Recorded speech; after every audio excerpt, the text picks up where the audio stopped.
To begin burette calibrations, you want to start with room temperature equilibrated water. Simply fill one of your liter bottles with deionized water, insert a thermometer, and when the temperature is no longer changing and remains constant, you have room temperature equilibrated water. You also want to obtain 2 clean 125 milliliter Erlenmeyer flasks fitted with a rubber stopper. You would also need 2 clean and leak-free burettes. To assess the cleanliness of your burette, you're going to allow the water to drain out of the burette. While it's draining out of the burette, you want to pay very close attention to the inside walls of the burette. If there's any droplets clinging to the inside walls, your burette is dirty and should be washed using a burette brush, hot soapy tap water, and a final rinse in deionized water, several rinses of deionized water. Inspect for droplets all the way down the burette while it's draining to assess whether or not your burette has a leak in it. You're looking in the stopcock area of the burette. You want to look for any water to ooze out of the O-ring area.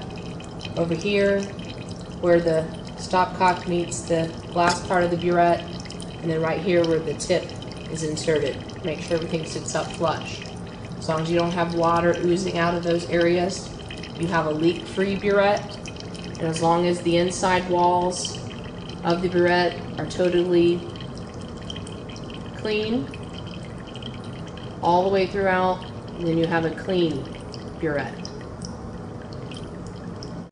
To begin the burette calibration process, you want to record the mass of an empty, stoppered 125 milliliter Erlenmeyer flask, being sure not to touch the flask with your bare hands so as not to transfer oils, and then record the mass of the empty flask.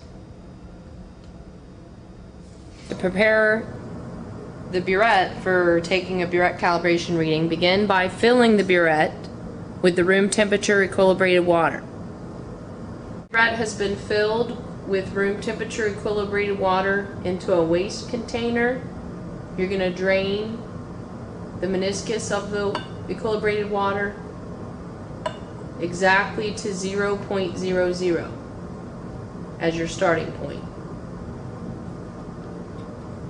Be sure to always observe the meniscus at eye level. The bottom of the meniscus should be read at eye level, and you want to always start each calibration range at exactly 0.00 milliliters.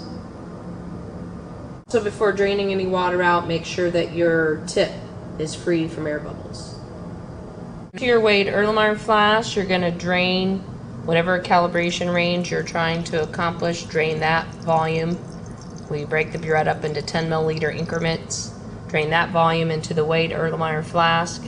As the water's draining, you want to avoid the water splattering up the flask. One way of minimizing that is to hold the flask at an angle and let the tip of the burette touch the inside walls of your flask.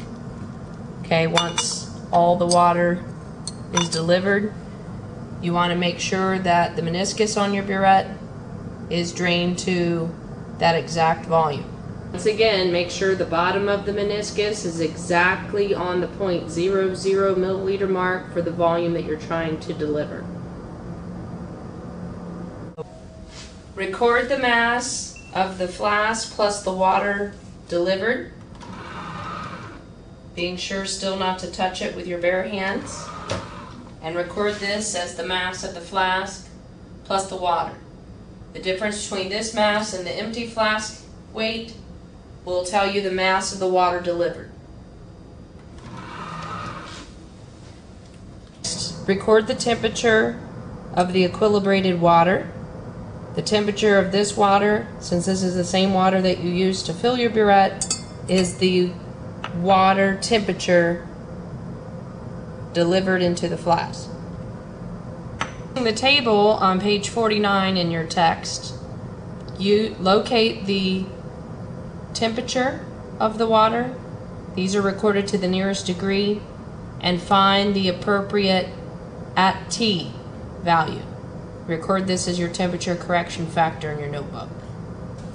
Based on the mass of the water delivered and the temperature correction factor, you can calculate the actual volume being delivered from the burette by multiplying the mass of the water delivered times the temperature correction factor. At that point, record the calculated actual volume. You'll repeat this process of weighing a volume of water until 2 consecutive measurements agree within 0.02 of a milliliter. When you do consecutive trials, you want to empty the water from the flask and wipe out the inside of the flask. You want to avoid having moisture on the neck of the flask where the stopper will come into contact. So simply use a Chem wipe or a paper towel to wipe out the neck of the flask. And at that point, you're ready to restopper and re-record the mass of the empty flask again for subsequent trials. This process is repeated until the entire burette is calibrated over 5 calibration ranges from 0 to 10 milliliters, 0 to 20, 0 to 30, 0 to 40, and 0 to 50. 2 consecutive trials agreeing in each one of those ranges within 0.02 of a milliliter. And you'll calibrate both burettes in that same manner.